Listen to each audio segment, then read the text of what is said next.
में संतुलन बनाना बहुत जरूरी है। वैसे ही अगर कोई चीज सीखनी हो तो संतुलन से सीखी जा सकती है। इसलिए हम दो विज्ञानों से समझेंगे। पहला है यौगिक विज्ञान और दूसरा है आधुनिक बाह्य जगत विज्ञान। पहले बात करते हैं यौगिक विज्ञान की नजर से कि ये ब्रह्मांड बना कैसे। आपने कहीं हिंदू कथा में सुना होगा कि इस ब्रह्मांड की रचना भगवान शिव ने की, या फिर इस ब्रह्मांड की रचना भगवान विष्णु ने की और उसके बाद में सब आया। कुछ कथाएं यह भी कहती हैं कि इन दोनों की रचना भी किसी और ने की है, जिसे कोई शक्ति कहते हैं। और ये जो कथा है शक्ति की, इस कथा पर ज्यादातर चर्चा नहीं हुई है। आज हम उसी कथा को यौगिक विज्ञान की नजर से समझेंगे, सरल भाषा में। अब ईश्वर को समझने से पहले माया को समझना पड़ेगा, क्योंकि इस जगत का निर्माण माया के अहंकार से हुआ है। अगर आपको माया का अनुभव करना है तो आप अपनी नींद की अवस्था को याद कर सकते हैं और देख सकते हैं कि उस समय कैसा अनुभव होता है। एक अति शून्य अनुभव होगा, एक अति खाली अंधकार, न ऊपर कोई है न नीचे कोई है। आपके विचार भी आपके साथ नहीं है, बस एक शून्य है। कथा के अनुसार माया ने सोचा और अहंकार किया कि इस जगत पर मेरा राज्य है, और उस सोच की वजह से एक चिंगारी हुई और शिव और विष्णु का जन्म हुआ और उसने ब्रह्मा को बनाया और ब्रह्मा ने पूरे ब्रह्मांड की रचना की। अब हम यौगिक विज्ञान से इस कथा को समझने की कोशिश करते हैं। देखिए, आप जब भी निद्रा अवस्था में होते हैं तब बस एक अंधकार होता है जिसमें कोई विचार नहीं होता, कुछ दिखाई भी नहीं देता, कुछ भी नहीं होता, बस एक अंधकार होता है। और उसी समय अगर आपको कोई एक विचार आता है तो सपना शुरू हो जाता है और हम उस सपने को वास्तविकता में अनुभव कर पाते हैं। बस ये जगत की शुरुआत भी कुछ ऐसे ही हुई है, एक विचार के द्वारा। अब हम इस बात को आधुनिक विज्ञान से समझते हैं। इलेक्ट्रोएंसेफेलोग्राफी अर्थात ईजी और मैग्नेटिक रेजोनेंस इमेजिंग अर्थात एमआरआई। ये दोनों विज्ञानों की तकनीक कहती है कि इंसानी दिमाग जब भी कुछ सोचता है तब उसके दिमाग के अंदर एक इलेक्ट्रिसिटी उत्पन्न होती है, जिसे विज्ञान की भाषा में एक्शन पोटेंशियल कहते हैं। हमारे दिमाग में करोड़ों न्यूरॉन्स के सेल होते हैं जो एक दूसरे के साथ इलेक्ट्रिक करंट के द्वारा कनेक्ट होते हैं। अब समझते हैं इलेक्ट्रिक करंट के परमाणु को। हम महत्तम प्रयास करेंगे इसे सरल भाषा में समझाने का। आपने सुना होगा कि परमाणु के अंदर इलेक्ट्रॉन, न्यूट्रॉन और प्रोटॉन होते हैं और इन तीनों के अंदर एक विद्युत ऊर्जा होती है। हिंदू धर्म में एक शास्त्र है वैशेषिका, जिसे आचार्य कन्नड़ द्वारा लिखा गया था। इस शास्त्र में परमाणु के अंदर के 3 अणु और उस अणु के स्वभाव के बारे में भी अध्ययन किया गया है, और इसे आधुनिक विज्ञान नहीं समझ पाएगा, क्योंकि विज्ञान तर्क बुद्धि से काम करता है, इसलिए वो स्वभाव नहीं समझ पाएगा। इस शास्त्र में बताया गया है कि इन तीनों अणु के स्वभाव होते हैं।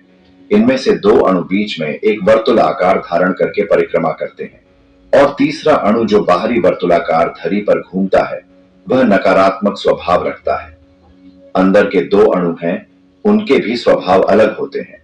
जैसे कि एक अणु शांत होता है और दूसरा सकारात्मक होता है, बच्चे की तरह, जिसे जहां कुछ अच्छा दिखे वह वहां चला जाता है।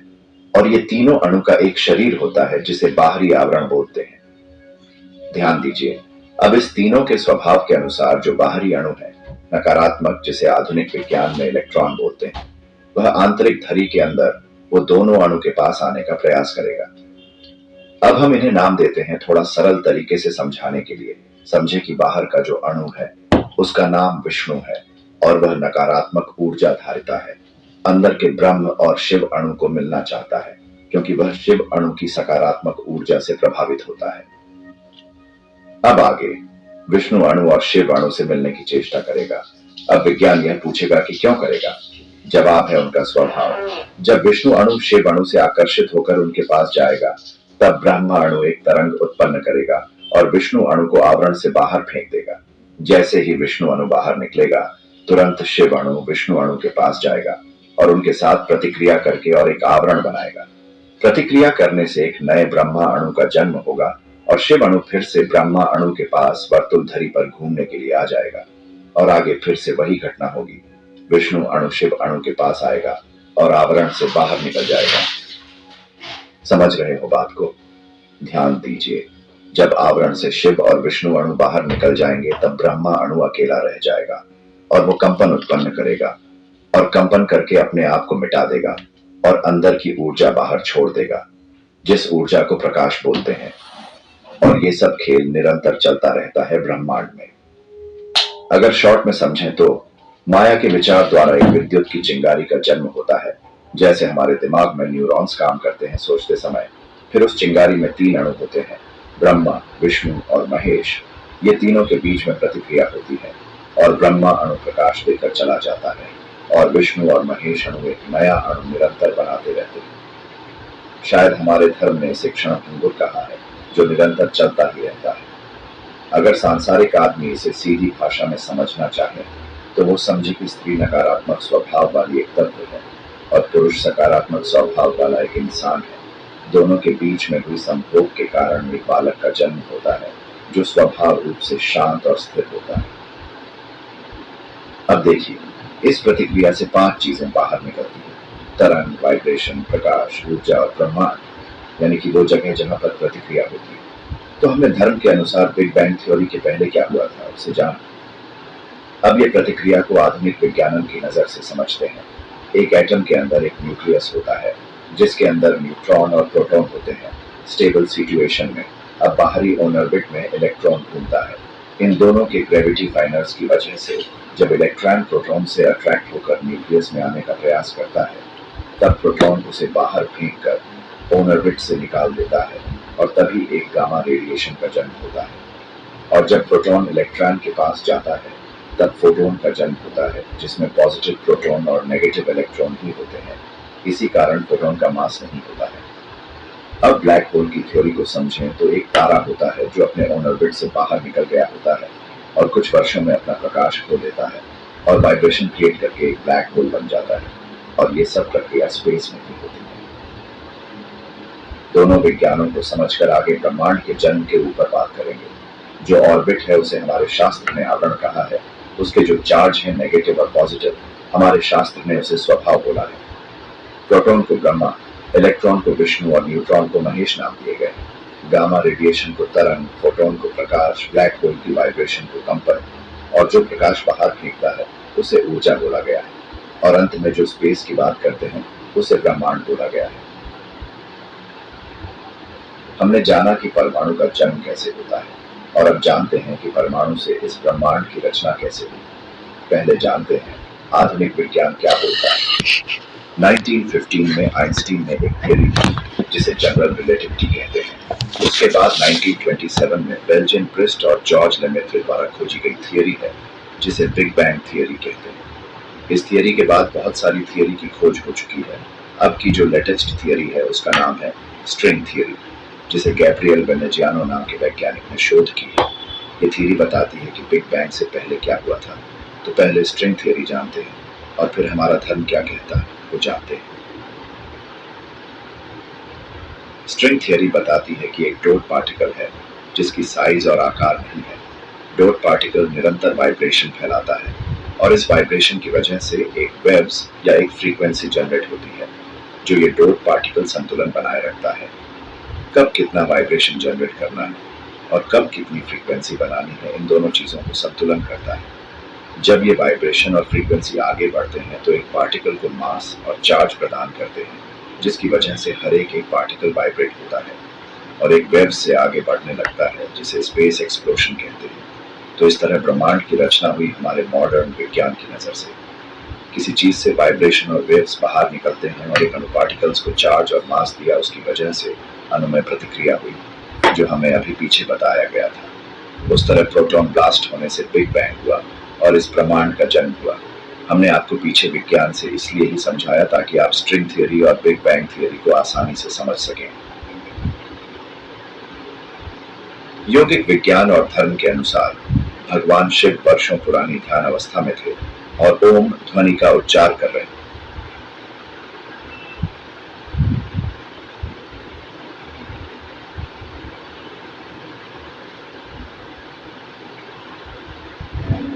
उसके बाद ध्यान अवस्था से उठे और उसने आनंदमय अवस्था में आकर नृत्य किया जिसे शिव तांडव कहते हैं।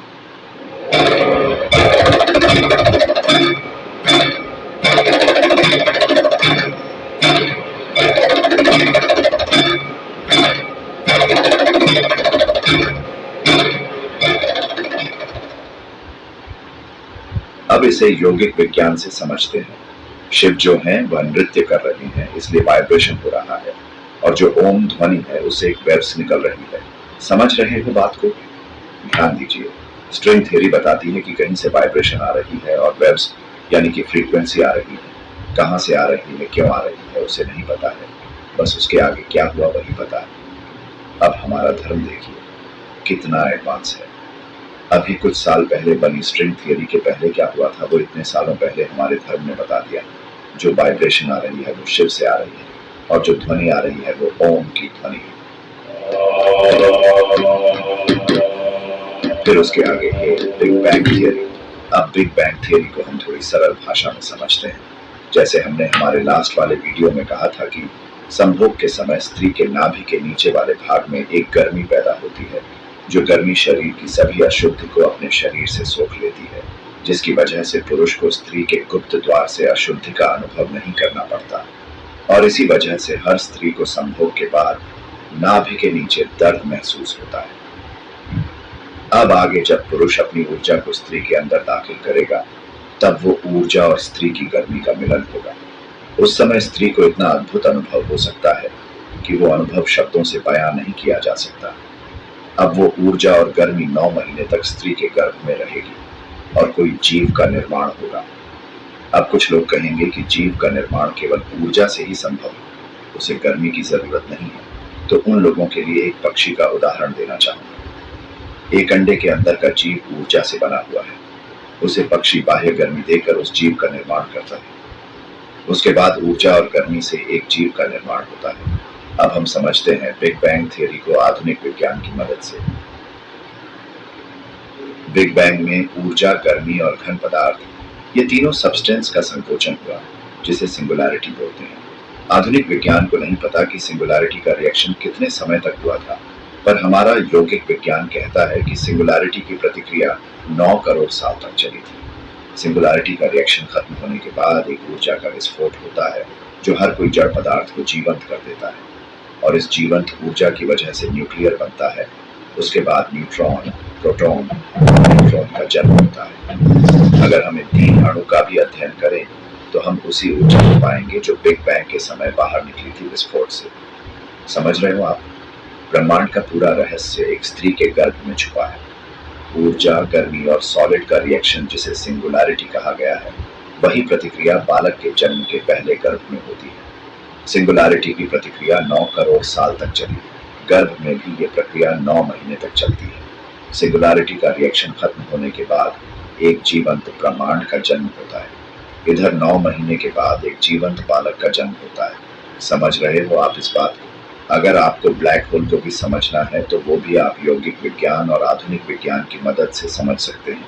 बस जैसे कृष्णा कहते हैं, बस संतुलन होना चाहिए हर एक चीज में, वैसे ही यौगिक विज्ञान और आधुनिक विज्ञान के बीच में संतुलन होना बहुत जरूरी है। कुछ लोग हैं जो कृष्णा के भक्त होकर भी इसे नहीं समझ पाते। ऐसे लोग कहते हैं कि बिग बैंग ब्लास्ट से एक ब्रह्मांड बन नहीं सकता, और विस्फोट से हमेशा डिस्ट्रक्शन ही हो सकता है, कंस्ट्रक्शन नहीं हो सकता। तो फिर ये बात गलत है, क्योंकि आप जो विस्फोट देख रहे हो वो विस्फोट में जीवंत ऊर्जा के बदले में TNT या फिर RDX जैसे एक्सप्लोसिव घटक का उपयोग किया जाता है, जो हीट के संपर्क में आकर ब्लास्ट होते हैं। शायद हो सकता है कि आप दिवाली में जो फटाके फूटते हैं उससे बिग बैंग की तुलना करते हो। ऊर्जा के बहुत सारे प्रकार होते हैं। कोई ऊर्जा जीव का निर्माण कर सकती है, या फिर कोई ऊर्जा जीव को मिटा भी सकती है। बिग बैंग में जो गर्मी और जो ऊर्जा थी, वो ऊर्जा जीव का निर्माण करने वाली ऊर्जा थी, न कि जीव का नाश करने वाली। इसीलिए ही मैं हमेशा कहता हूँ कि आपको किसी का भक्त बनना है तो बनिए, पर कभी किसी का अंधभक्त ना बने।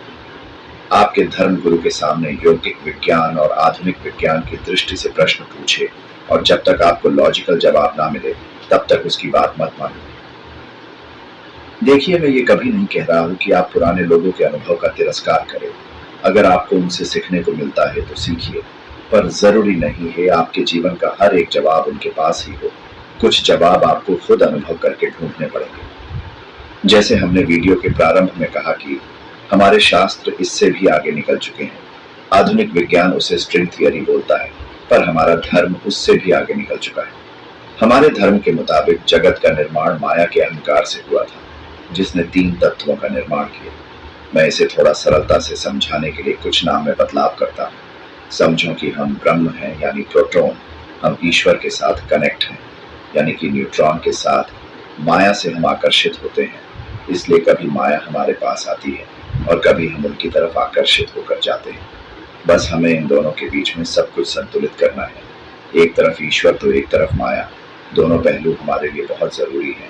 माया भोगना भी उतना जरूरी है जितना ईश्वर की आराधना करना है। अगर तुम्हें ईश्वर की पूजा पाठ करना अच्छा लगता है तो फिर उतना ही सामने तुम्हें माया को भी भोगना पड़ेगा, वरना तुम्हें कोई अधिकार नहीं है ईश्वर को भोगने का, क्योंकि माया भी ईश्वर द्वारा ही बनाई गई है। एक वृक्ष को देखिए, वृक्ष जितना ऊपर होता है उतना ही अंदर होता है।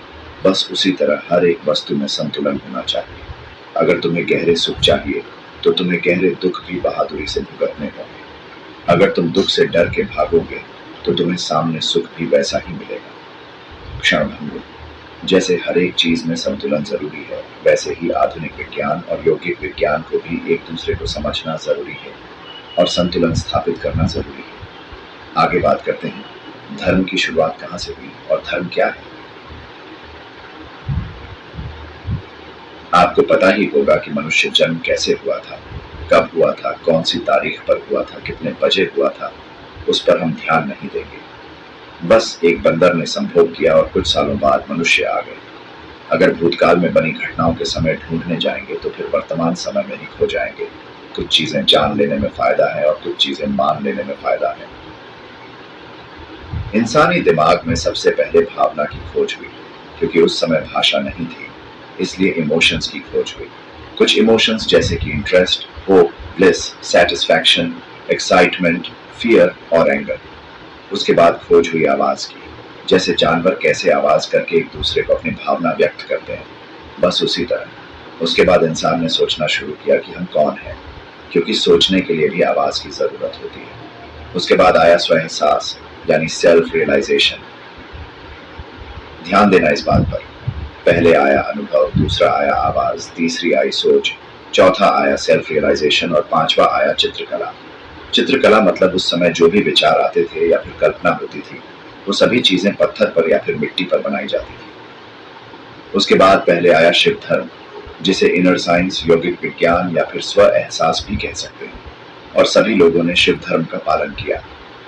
शिव धर्म यानी कि खुद के अनुभव। फिर जन्म हुआ छठवीं चीज, भाषा। उसके बाद जिसको भी स्व एहसास होता या फिर कुछ नए विचार आते तो वो लोग एक दूसरे को बताने लगे अपने अपने विचार। बस ये निरंतर चलता ही गया, चलता ही गया। बहुत लंबे वर्षों तक ये चला। लोग अनुभव करते, वो चित्रकला के माध्यम से पत्थर पर बनाने लगे। उनमें से जनसंख्या भी बढ़ने लगी और हर कोई लोग अलग अलग कला में निपुण होने लगे। कोई मूर्ति बनाने में निपुण हो गया तो फिर कोई लिखने में हो गया या फिर कोई ध्यान में हो गया। सब लोगों ने कुछ न कुछ चीजों की खोज की। किसी ने संगीत की खोज की तो फिर किसी ने नृत्य कला की खोज की। हमारे धर्म के अनुसार उस समय को सतयुग बोला जाता है, जिस समय में सत्य की खोज हुई। इस समय में जनसंख्या में भी धीरे धीरे बढ़ावा आया। शास्त्र कहते हैं कि उस समय 33,000 लोग इस धरती पर रहते थे और हर कोई वैज्ञानिक की तरह खोज कर रहा था। समझ रहे हो इस बात को? ब्रिटिश देश में एक प्रथा है, जब कोई इंसान कुछ महत्वपूर्ण काम करता है या फिर वह वैज्ञानिक बनता है तो उसके नाम के आगे लॉर्ड लगाया जाता है, जो किसी पद के रूप में उपयोग होता है, जैसे डॉक्टर के नाम में लगता है। ध्यान दीजिए, उस समय इस धरती पर 33,000 लोग थे जो कुछ अच्छा काम कर रहे थे और खोजबीन कर रहे थे, जिसे हमारे शास्त्रों ने 33,000 देवी देवता बोलकर सम्मानित किया है या फिर एक पद दिया है। आगे इस जगत में अभी भी शिव धर्म ही चल रहा है और सभी लोग एक ही धर्म का पालन कर रहे हैं और अपने अपने काम करते हैं। वास्तव में उस समय शिव धर्म भी नहीं था, क्योंकि शिव नाम की खोज ही नहीं हुई थी। बस हर कोई अपने अपने अनुभवों को बढ़ा रहे थे और उन्हें लिख रहे थे। वास्तविकता में वे अनुभव बहुत भी कोई बड़े नहीं थे। आज के समय में देखें तो वे सभी अनुभव बहुत ही सामान्य थे, जैसे कि खाना खाना, चलना, पानी पीना और ऐसे ही सामान्य काम। कुछ समय बाद अनुभव बढ़ते गए और ध्यान का विकास हुआ। हर कोई लोग ध्यान करने लगे और हर कोई ने अपनी अपनी ध्यान विधि को साझा किया। चित्र और लेखन के माध्यम से। उस समय के लोग ने ध्यान को इतने लंबे अरसे तक किया कि हर एक ने अपनी पीढ़ी को वारसे में ध्यान ही दिया, या फिर ऐसा भी बोल सकते हैं कि शिव धर्म दिया। जैसे हमारे पिता हमें कैसे धंधा देते हैं वारसे में, वैसे ही उन लोगों ने धर्म दिया। जैसे जैसे समय बीतता गया वैसे वैसे जिज्ञासा बढ़ती गई, ये जानने में कि इस ब्रह्मांड की शुरुआत कैसे हुई थी। इस जिज्ञासा को शांत करने के लिए इन लोगों ने ध्यान अभ्यास शुरू किया, क्योंकि उस समय सुविधा नहीं थी कि नासा की तरह हम स्पेस में जा सकें। ध्यान अभ्यास में वे लोग इतने आगे पहुंच गए कि एकांत आ गया, बस वैसा ही एकांत जैसे अभी आधुनिक विज्ञान अनुभव कर रहा है और सालों से शोध कर रहा है। अगर आपको इस अंत को अनुभव करना है तो मनोमन सोचें अपने देवी देवताओं के बारे में कि ये कहां से आए, इसका जन्म कैसे हुआ, जो जन्म देने वाला था वो कौन था। आपका मन आपको जवाब देता जाएगा, और जैसे ही जवाब देना बंद कर दे तो समझें कि उनके पास भाषा के ये शब्द खत्म हो चुके हैं और एक ब्लैंक सा हो गया है। उदाहरण के तौर पे अगर आपको कोई बोले कि जापानीज भाषा में सोचो, या फिर कोई ऐसी भाषा में सोचो जो तुम्हें नहीं आती, क्योंकि जिसका कोई स्वरूप नहीं है, कोई आकार भी नहीं है और भाषा भी नहीं है, तो उसका नाम कैसे हो सकता है। आप इस चीज को अपनी श्रद्धा के अनुसार कोई भी नाम दे सकते हैं। किसी ने उसे शिव कहा या फिर किसी ने उन्हें खुदा कहा। बस उस समय में भी उन लोगों को ऐसा ही कुछ अनुभव हुआ और उन्होंने नाम दिया उसको शिवा, यानी जो नहीं है वास्तव में। अब जब आप ध्यान में इस छोर पर पहुंच जाते हो, तब आपको सब बेकार लगने लगता है इस जगत में और आध्यात्मिक जगत में भी। सोचिए, आप जिस भगवान को पाने के लिए पूरी जिंदगी रोए हो और इतनी पूजा पाठ करी है, अगर वो आपको मिल भी जाए तो आप उनके साथ कितना समय व्यतीत करोगे, क्या करोगे उसके साथ। अगर आप अपने भगवान के पास भी ज्यादा रहे तो भी आपका मन भर जाएगा, या फिर शायद इस सवाल का जवाब आपके पास ना हो। बस उस समय भी ऐसा ही कुछ हुआ था। कुछ समय के बाद ध्यान अभ्यास होना ही बंद हो गया और सब लोगों ने माया को भोगना शुरू कर दिया, क्योंकि सबको पता चल गया कि परमात्मा तो इधर ही है। माया को भोगते भोगते एक नए धर्म की शुरुआत हुई, तर्क बुद्धि धर्म, जिसे धार्मिक भाषा में विष्णु धर्म भी बोलते हैं। हर कोई ने इस जगत में जीना शुरू किया, हर कोई ने संघर्ष किया और हर कोई ने उन्नति की प्राप्ति की। जैसे शिव धर्म में कैसे हर कोई अपना अनुभव लिख रहा था, वैसे ही हर कोई इस धर्म को लिखने लगे। इसलिए आपने देखा होगा कि कुछ शास्त्र वस्तु जगत पर भी बने हुए हैं, जैसे कि आयुर्वेदा, वास्तु शास्त्र, यंत्र शास्त्र, ज्योतिष शास्त्र और वैसे कई सारे। शास्त्र का सच्चा अर्थ होता है विज्ञान। तब हर कोई उन्नति की प्राप्ति कर रहा था और सुख को भोग रहा था, और साथ में जरूरत के मुताबिक ध्यान भी कर रहा था। एक संतुलन था तब सुख और शांति के बीच में। अपने विष्णु धर्म या फिर विष्णु भगवान को देखा होगा कि वे हमेशा एक राजा की तरह ही होते हैं, फिर भी वो शांत है, और शिव धर्म में हमेशा एक सादगी और शांति का प्रतीक होता था। हमारे धर्म ने इस टाइम पीरियड को त्रेता युग कहा है, जिस युग में लोगों ने पुरुषार्थ और संघर्ष करके विजय भी प्राप्त की और शांति भी प्राप्त की। याद रखिए इस बात को, इन समय में भी लोग अपना अपना अनुभव लिख ही रहे हैं। अब आगे आता है द्वापर युग। आपने धर्म द्वारा सुना होगा कि इस युग में समृद्धि बहुत ज्यादा थी, पर साथ ही शांति भी इतनी ही थी, अर्थात एक संतुलन था। जैसे आपने भगवान कृष्ण को देखा होगा कि ऐश्वर्य भी था और शांति भी थी। देखिए, इस समय तक जो भी घटना घटी है वो सभी घटनाएं पेपर पर लिखी गई हैं, और ये सभी सच्ची घटनाएं हैं। अगर कोई इतिहास खोजने के लिए निकले तो इस घटना के कुछ अंश जरूर पाएगा। जो भी आपको वेद, उपनिषद, ग्रंथ, पुराण, धार्मिक पुस्तकें, मंदिर और मूर्तियां दिख रहे हैं, उन्हें मान लो कि वो सभी इंसानों द्वारा लिखे गए हैं। जो भी पुराण है वो सभी इंसानों ने भी लिखे हैं। जो भी मूर्ति है वो भी इंसानों द्वारा ही बनाई गई है। जो भी माया रची गई है वो भी इंसानों द्वारा ही रची गई है। फिर वो धर्म हो, रिवाज हो, पाप हो या फिर पुण्य हो, जो भी धार्मिक नियम दिख रहे हैं वो सभी हमने ही बनाया है। इस धरती पर राम भी सच में हुए हैं और कृष्ण भी सच में हुए हैं, पर उनके नाम को हम इंसानों ने ही रखे थे। जैसे आप अपना नाम खुद नहीं रखते, वैसे ही वो लोगों ने भी अपना नाम नहीं रखा था। समझ रहे हो इस बात को? सभी धर्म की शुरुआत भी इंसानों ने ही की थी। किसी इंसान ने अपना अनुभव बुक में लिखा और उसे हिंदू धर्म का नाम दे दिया, या फिर किसी इंसान ने